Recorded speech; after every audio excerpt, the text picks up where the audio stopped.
हर हर महादेव दोस्तों, आप सुन रहे थे मेरे साथ मनमर्जियां भाग 7। गोलू ने फ्लो में फूफा जी को उठवाने की बात तो कह दी, लेकिन इसके बाद मिश्रा जी उसके साथ क्या करने वाले थे ये तो गोलू भी नहीं जानता था। मिश्रा जी को अपनी ओर घूरते पाकर गोलू इधर उधर कुछ ढूंढने लगा। ये देखकर मिश्रा जी ने कहा, क्या ढूंढ रहे हो?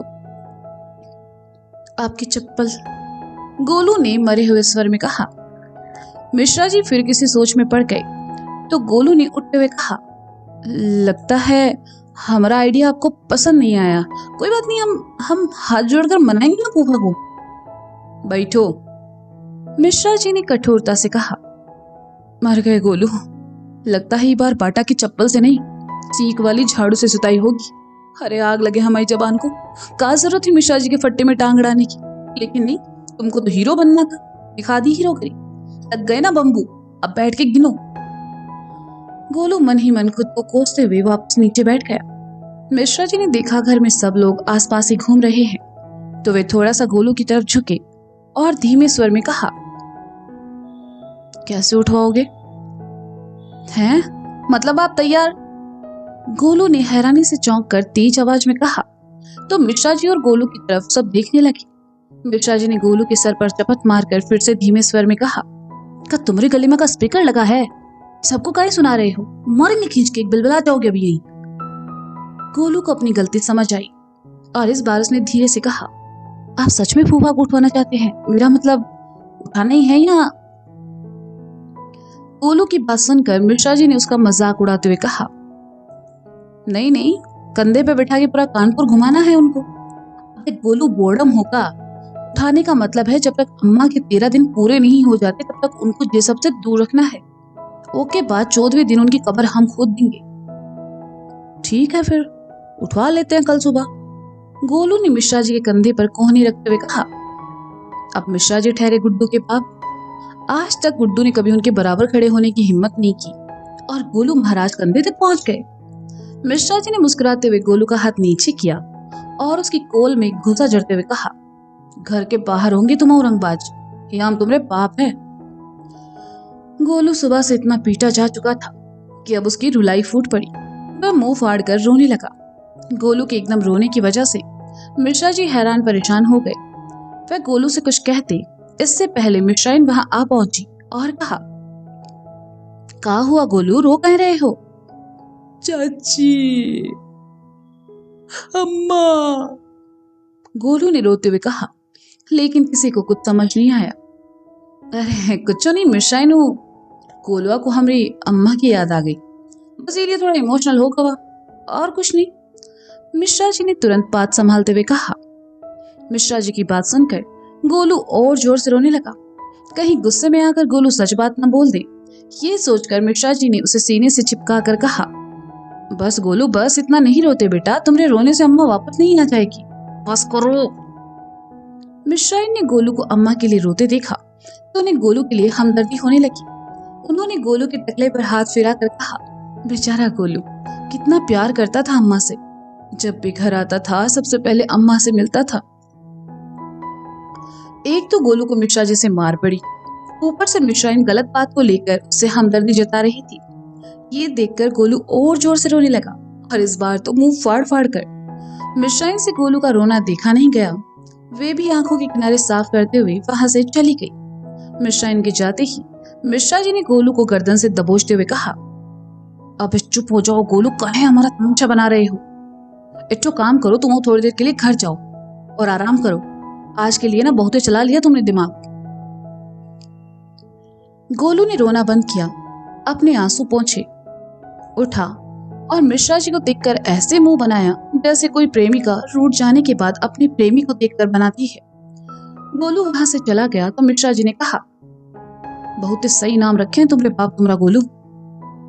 गोलू के जाने के बाद मिश्रा जी भी उठकर शगुन के पापा की तरफ चले आए और उनके पास आ बैठे। मिश्रा जी के घर से निकलकर गोलू पैदल ही अपने घर के लिए निकल पड़ा, क्योंकि गुड्डू की बाइक घर में जरूरत पड़ सकती थी। मिश्रा जी की डांट मार वह सब भूल चुका था और फूफा जी को कैसे उठाना है इस बारे में सोचने लगा। गोलू सोचते सोचते अपने ही धुन में चला जा रहा था कि सामने से आते केशव पंडित से टकरा गया। केशव पंडित ने गोलू को देखा तो कहा, का हो गोलू, जो उजड़े बाग के जैसे कहाँ चले जा रहे हो, वो भी इतनी जल्दी में? गुड्डू और गोलू को पूरे कानपुर में अगर सबसे ज्यादा चिढ़ किसी से थी तो वो था केशव पंडित। और यहाँ तो केशव पंडित गोलू को साक्षात मिल गए, वो भी दिमाग की इतनी भसड़ होने के बाद। गोलू को चुप देखकर पंडित ने कहा, क्या हुआ गोलू, अरे बोलो कुछ। काहे तुम हमारे ससुर लगे हो, बिटिया ब्याह हो हमारे साथ, कोनो कर्जा दिए रहे हमका? नहीं का बोले, बोलना जरूरी है, भगवान ने जबान दी है तो कुछ भी बोलते रहेंगे। एक बात बताएं, हमारी और गुड्डू भैया की कुंडली ना तुम ही बनाए रहे, तो जब कुंडली बना ही रहे थे तो उमा थोड़ी कम बसर डाल देते। ये ट्रक भर के कलेश लिखना जरूरी था? कभी सामान उठाओ, कभी भाभी को मनाओ, कभी भुआ को पटाओ, कभी फूफा को उठाओ, मतलब सारा हमें ही देखना है। देखेंगे देखेंगे भैया, देखेंगे काहे नहीं, कहा है कि बड़ी लकड़ी लेने का शौक जो है हमें, गोलू ने बौखलाते हुए कहा।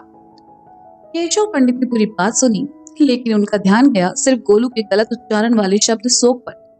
उन्होंने गोलू से कहा, शौक नहीं गोलू, शौक, उच्चारण गलत है तुम्हारा। गोलू ने सुना तो भड़क कर कहा, अरे जैसे जिंदगी जी रहे हैं ना, एक दिन हमारे शौक में गरुड़ पुराण पढ़ जाएंगे आप, हट जाइए वरना छाती पर पैर निकल कर। अरे जैसी जिंदगी हम जी रहे हैं ना, एक दिन हमारे शौक में गरुड़ पुराण अरे जैसी जिंदगी हम जी रहे हैं ना, एक दिन हमारे शौक में गरुड़ पुराण पढ़ रहे होंगे आप, हट जाइए वरना छाती पर पैर रख के निकल जाएंगे। गोलू को उलझन में देखकर केशव पंडित उसके सामने से हट गया और गोलू पैर पटकते हुए वहां से चला गया। गोलू अपने घर आया और सीधा अपने कमरे में चला आया। पिंकी बिस्तर पर उदास बैठी थी। गोलू ने आते ही कहा, जे का तरीका है पिंकिया, हम कह रहे कि बाइक पर हैं, करते हैं थोड़ी देर में फोन, का इतनी सी बात समझ नहीं आई तुमका? और ये कहा है कि शादी के बाद हम बदल गए हैं? कहाँ बदल गए, बताना जरा। हमारे पंख निकल आए हैं, दांत बड़े हो गए हैं, हमारी पूंछ निकल आई है, नहीं मतलब का? पिंकी एक तो पहले से ही उदास थी, ऊपर से गोलू की बात सुनकर रो पड़ी। पिंकी को रोते देखकर गोलू परेशान हो गया और मायूस होकर कहा, अरे रो काहे रही हो पिंकिया, ऐसा तो का कर दिए यार, हम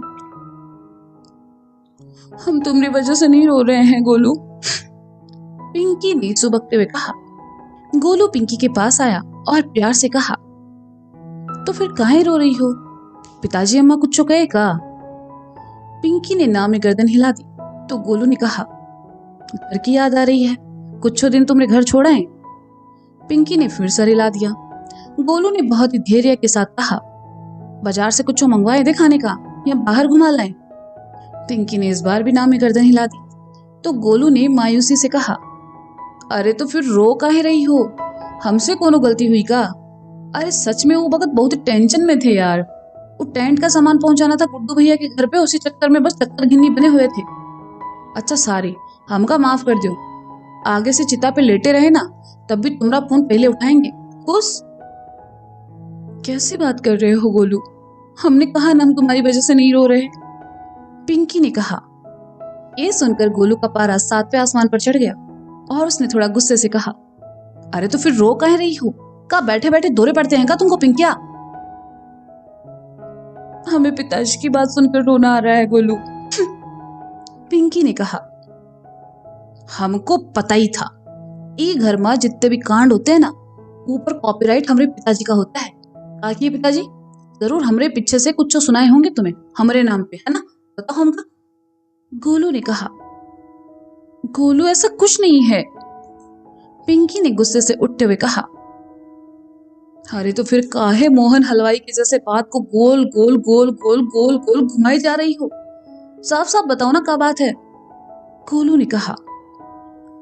पिंकी ने गोलू को सारी बातें बता दी जो आज घर में हुआ। गोलू ने जब सुना तो उसे अपने कानों पर यकीन नहीं हुआ कि गज्जू गुप्ता ने खुद अपने मुंह से गोलू की तारीफ की है। गोलू ने पिंकी की सारी बातें सुनी और कहा, पिंकिया तुम अमेरिका को जापान कहोगी हम मान लेंगे, तुम आलू को प्याज कहोगी हम मान लेंगे, तुम बाबू गोलगप्पे वाले के गोलगप्पे को बेकार कहोगी हम वो भी मान लेंगे, पर जे बात हम मान ही नहीं सकते कि पिताजी तुम्हारे सामने हमारी तारीफ किए हो। अरे वो आदमी जब तक दिन में 4 बार हमको गरिया न दे अपनी बातों से हमें बाल नोचने पर मजबूर न कर दे, तब तक उनका सुबह का खाना हजम नहीं होता है। हमको लगता है तुम भी पिताजी की बातों में आ गई हो।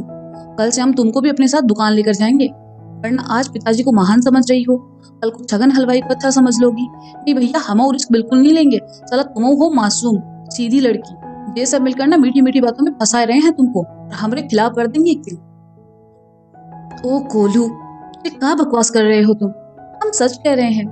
पिताजी ने आज बैठकर हमसे बात की और जब वो तुम्हारे बारे में बात कर रहे थे ना, तो बेचारे इमोशनल भी हो गए।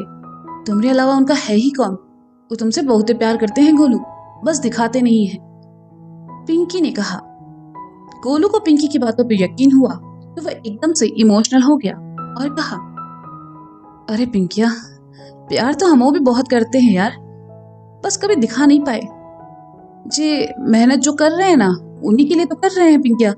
हमारा सपना है एक दिन उनको ना बड़ी गाड़ी में बिठाकर ऐसे पूरा कानपुर घुमाने का। साला इतने बड़े हो गए हैं, आज तक एक बार भी गले नहीं लगा पाए उनको। उनकी बातों से चिड़चिड़ाते जरूर हैं, पर वो कबो बुरा नहीं माने हैं उनकी किसी बात का। आज तुम बता रही उनकी दिल की बात, साला खुशी हो रही है हमको। तो फिर जाओ आज पिताजी को हक करके आओ, पिंकी ने मुस्कुराते हुए कहा। हम अभी जाते हैं। ओके, बात चाहे वो बेल दे तब भी कम नहीं। थैंक यू पिंकिया, तुमरे साथ रह के ये दिन देखने का मौका मिला हमको। हम जाते हैं, गोलू ने खुशी में आंसुओं को पोंछते हुए कहा।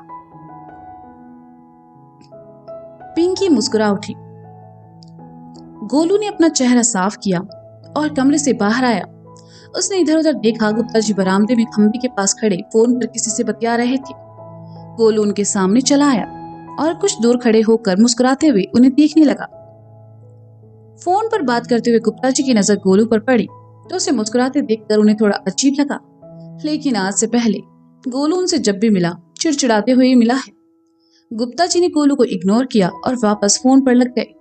कुछ देर बाद उनकी नजर फिर गोलू पर पड़ी। गोलू अब भी मुस्कुरा रहा था। गुप्ता जी ने फोन रखा और गोलू के पास आकर कहा बेटा, हमारे मुंह पर का संता बनता के जोक लिखे हैं जो पढ़ के मुस्कुरा रहे हो? अरे हम तुमसे बात कर रहे हैं, फ्लॉप हिंदी फिल्म के बुझते सितारे। अब भांग भांग खा के आए हो का?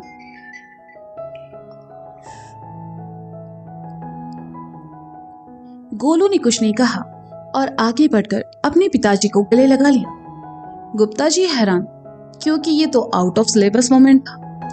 गोलू गुप्ता जी के गले लगा तो गुप्ता जी की जेब में रखी किसी चीज के टूटने की आवाज आई। तो गोलू ने कहा, पिताजी आपका दिल ना बहुत एक कुरकुरा है, हमारे गले लगने की खुशी में ना चरमरा रहा है। गुप्ता जी ने जैसे ही सुना उनके चेहरे के भाव बदल गए और उन्होंने गोलू को खुद से दूर धकेलते हुए गुस्से से कहा, अबे भंड आदमी, लगता है हम 20 रुपए को देसाई बीड़ी को बंडल तोड़ दो।